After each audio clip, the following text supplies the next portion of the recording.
Hello pumpkin lovers! It is I, Jules, the one who makes videos on drawing, planning and publishing every Friday, and hopefully makes you chortle and titter on the bus. Did you catch last week's bullet journal plan with me video? I thought it was right nice. I do love the pumpkin, and I also love my bullet journal. I don't know what I would do without it. I think this whole year it's kept me on the straight and narrow. I've mostly been where I should be and done the things that I should have done. Almost. If you want ideas for October's monthly and weekly spreads, then I will link it in the cards up here. So, pumpkins, eh? No, don't turn off, it is going to be awesome! There are lots of different types of pumpkin and also different types of ways of drawing it. So if you want a bit of restful time and do nothing for half an hour except get a pencil out and a bit of paper out, then come and draw with me. Pumpkin number 1 is fairly regular shaped pumpkin. This is the stalk, and then you have these segments a bit like an orange or a satsuma, and from the middle they start to curve outwards towards the side.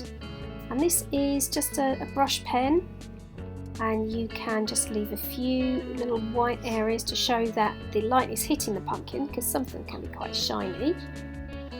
And don't forget to colour in the stalk. And then I'm just, with my fine liner, just make a few little marks on the inside of the stalk to show that it's bent over. I'm doing the same sort of thing here, but this time it's a really wobbly, wonky kind of ugly pumpkin. Got a bit more character to it, shall we say. And then I'm just going to use the same colour going in. And the way to do this really with the fine liner, the black pen, is to not take your pen off the page. That gives you that sort of wonky, ugly look. And then this one is a much more simple one. It's a bit like having a lino cut or something like that. It's just the I'm just doing the outline, the knobbly bits at the top and the knobbly bit at the bottom, and then going in with an ochre coloured brush pen, and then 3 lines down it, and because the pigment is still quite damp, it tends to blend in a little bit with that ochre colour. Now this is a butternut squash, doing the same sort of thing, but this time just with that fine liner doing the lines, and then you've got to let it dry properly. So give it a couple of minutes, otherwise you run the risk of smudging that black line.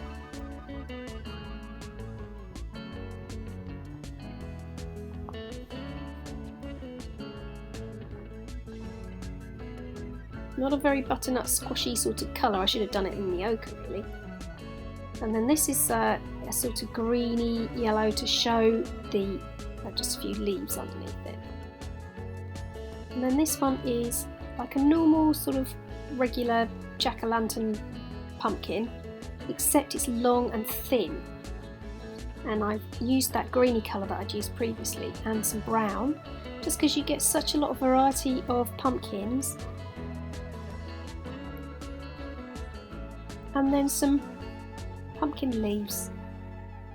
And those little funny little curly lines, you always get those tendrils, so it's good to put some of those in. And you can see how that brown has started to dissolve a bit into the ochre colour.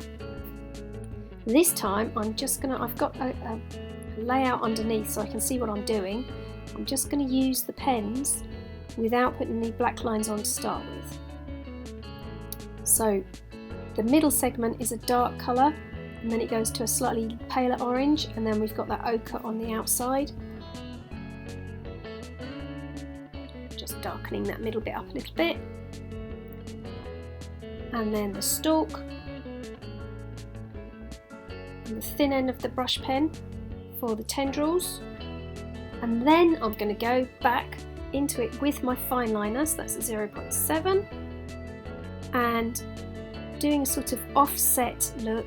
I'm just outlining where the segments are. I like that. I might have to use that for cards. And then the same sort of thing, but this one again is a bit more like a lino print. Very, very simple shape. Different colour for the stalk.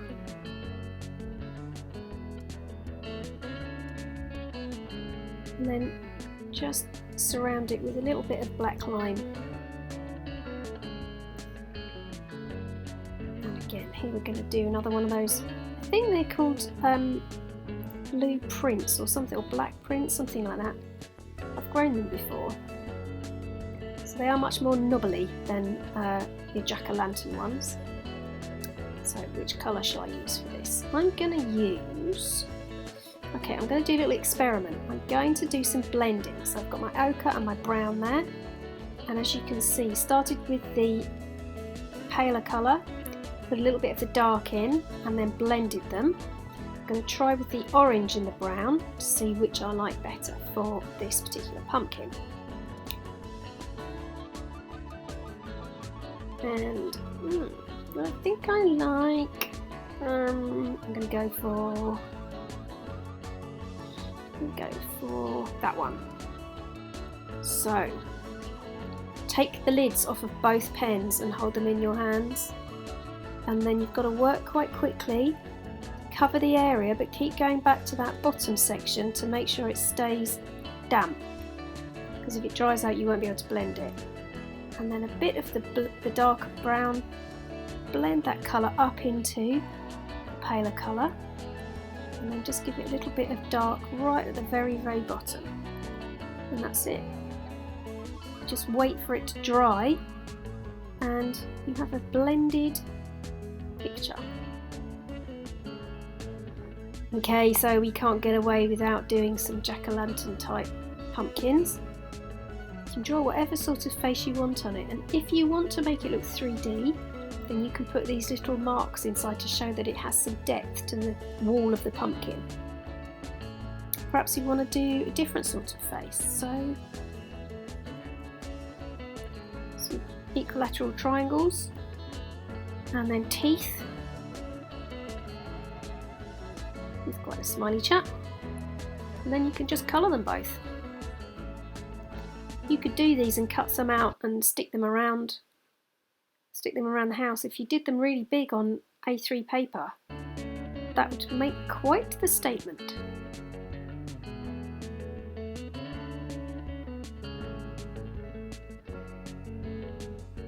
And then I'm going to use that yellow just to make it look like there's a light inside that's lighting up his face.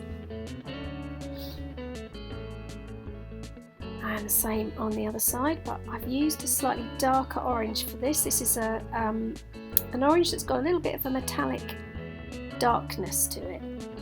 It's difficult to explain and difficult to see on screen, but it's a sort of slightly shinier version.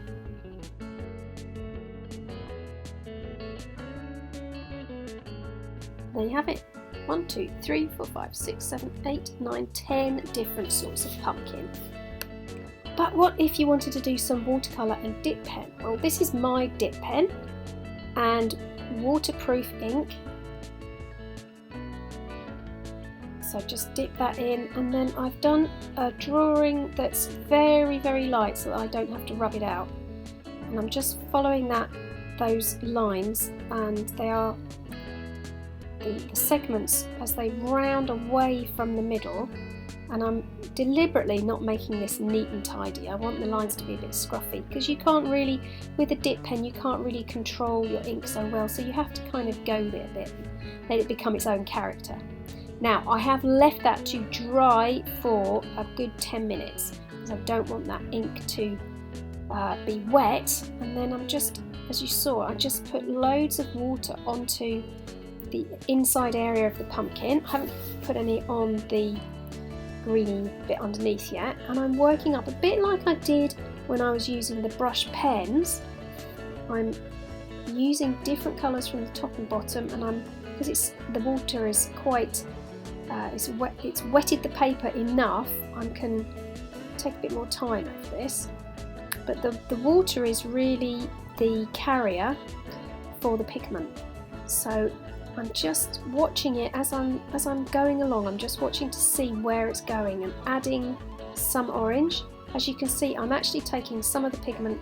I'm not mixing it on my palette, but I'm mixing it on the paper, and I like doing this. I'm sure a lot of people would think that is crazy talk, but I actually really like the way it starts to blend and look on the paper, because not only are you mixing it with the pigment, the other pigment that you're using, but you're also mixing it with the paper and the water, and it just takes on a new sort of life. I'm swapping backwards and forwards with a few different brushes. So here we are going to mix some green up, and that green is a sort of leafy green crossed with a bit of camouflage sort of green to make more of a browny colour. And then you have one pumpkin. Remember to subscribe, ding, like and share. That way you will be the first to get the uploads, and I will be basking in the glory of another thumbs up. If you want more information on my How to Illustrate a Children's Picture Book course, then I will link that in the description box below. And if you're interested in Bloomin' Marvellous, I will point you towards my Instagram page. Thanks for watching. I'm off to bake the world's biggest pumpkin pie to eat all by myself. I will see you next week. Nanu nanu!